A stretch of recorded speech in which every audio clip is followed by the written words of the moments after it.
Dahil nag-grocery ako, ayan, nagpunta muna ako ng wet market at ito binili ko, puset. Meron tayong tulingan. Ayan, may tulingan ako. At syempre, meron din tayong mga kalamansi na binili, guys.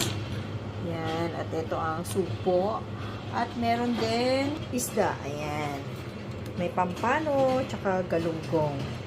Ito, guys. Piprito ko lang yan. Syempre, meron ding tilapia. Ang laki nga, guys. O, tignan nyo. Isang dangkal. Ayan. Siyempre, piprito lang natin yan dahil gusto ni Mark. At ito, gusto ko pampano. Pwede rin sinigang yan, guys. Tapos, haluan ko na lang siya ng sugpo. Ayan, ang sugpo. At siyempre, hindi mawawala ang pusit na isa sa paborito ng aking bunso.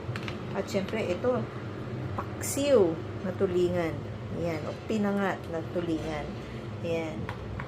Kaya, magluto na tayo.